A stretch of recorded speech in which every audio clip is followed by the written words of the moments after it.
Assalamualaikum warahmatullahi wabarakatuh. Kami dari kelompok 2, mata kuliah perencanaan anggaran sektor publik, yang mana kelompok kami beranggotakan 4 orang, saya sendiri Priska Fadilah, dan 3 rekan saya, Dian Aprianingsih, Muhammad Lutfi, dan Eko Trimo Harcahyo. Pada video kali ini kami akan membahas materi mengenai pendekatan dalam penganggaran sektor publik, yang mana rumusan masalah dari materi ini yang pertama yaitu bagaimana perkembangan anggaran sektor publik di Indonesia, yang kedua apakah maksud dari anggaran tradisional atau konvensional, yang ketiga bagaimana teknik penganggaran sektor publik berdasarkan NPM, dan yang keempat apa saja yang termasuk dalam pola penganggaran.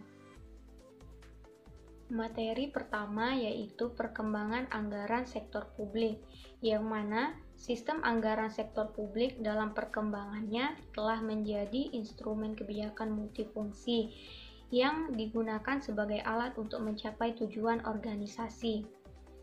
Anggaran sebagai alat perencanaan kegiatan publik yang dinyatakan dalam satuan moneter sekaligus dapat digunakan sebagai alat pengendalian.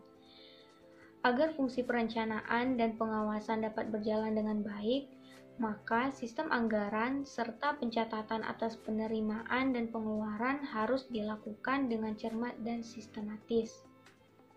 Saya Dian Aprianingsih dari kelompok 2, mata kuliah perencanaan anggaran sektor publik. Di sini saya akan melanjutkan materi dari saudari Priska.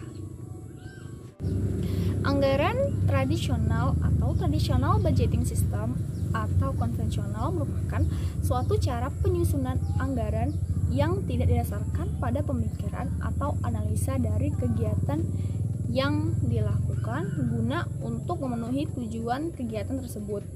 Namun, penyusunannya lebih ditekankan pada kebutuhan belanja atau pengeluaran.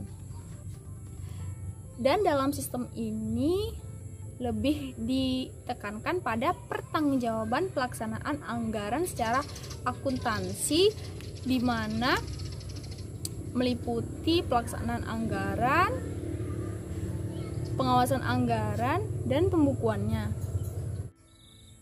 Dasar pemikirannya adalah setiap pengeluaran negara yang dilakukan harus berdasarkan pada prinsip perhitungan dan penelitian yang ketat agar tidak terjadi pemborosan dan penyimpangan terhadap dana yang terbatas. Ada beberapa karakteristik dalam anggaran tradisional. Yang pertama, bersifat sentralis, yang kedua, berorientasi pada input, yang ketiga, tidak terikat dengan perencanaan jangka panjang, yang keempat, line item dan inkrementalis, yang kelima, batasan departemen yang kaku, yang keenam, menggunakan aturan klasik, yang ketujuh, bersifat accounting, yang kedelapan, anggaran bersifat bruto, dan yang kesembilan, bersifat tahunan.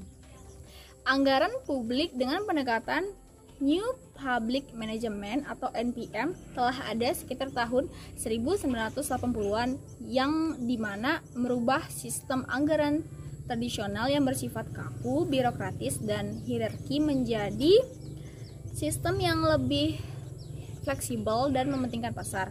Model NPM ini, sistem manajemennya lebih menekankan pada kinerja, bukan berorientasi pada kebijakan.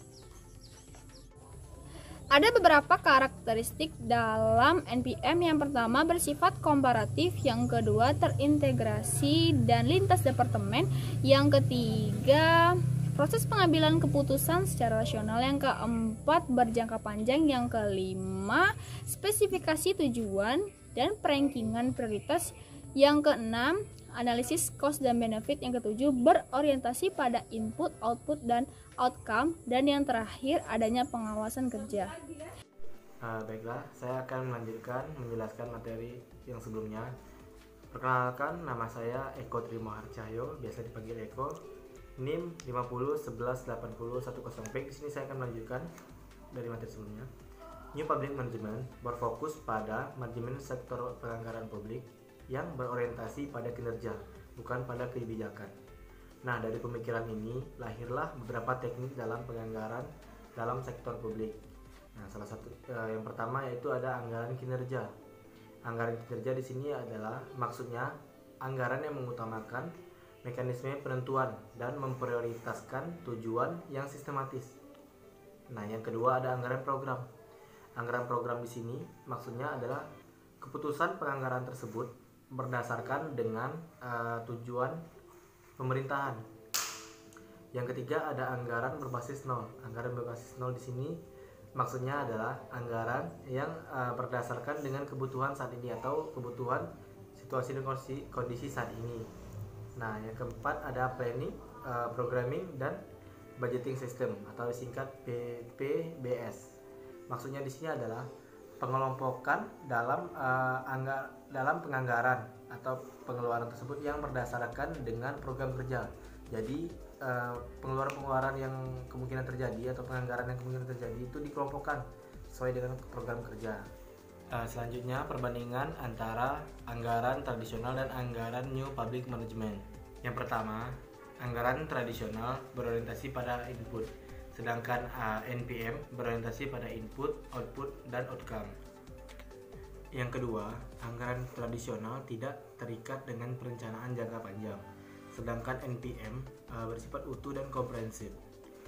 Dan yang ketiga, anggaran tradisional memiliki batasan departemen yang kaku, sedangkan NPM yakni lintas departemen.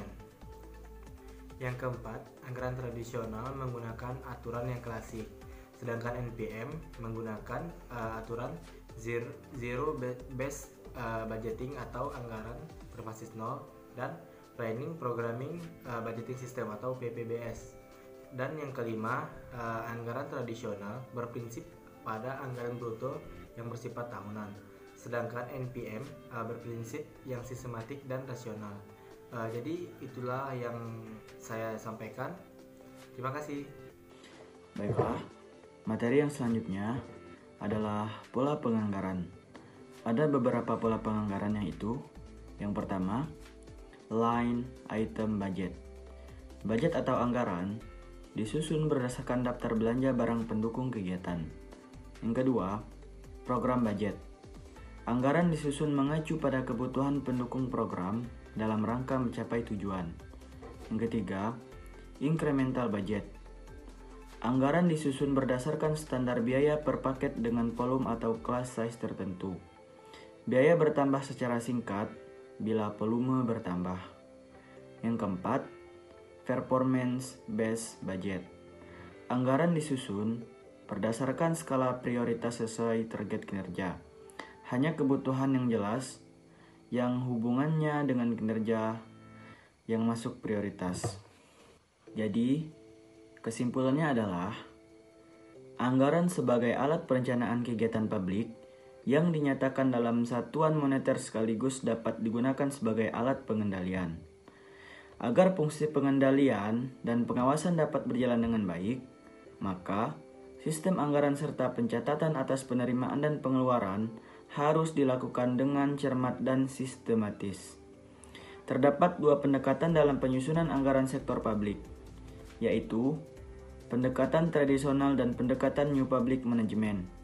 Pendekatan NPM dimaksudkan untuk mengatasi kelemahan dari sistem tradisional. Anggaran dengan pendekatan NPM terdiri dari beberapa jenis, yaitu anggaran kinerja, ZBB, dan PPBS. Anggaran dengan pendekatan NPM sangat menekankan pada konsep value for money dan pengawasan atas kinerja output.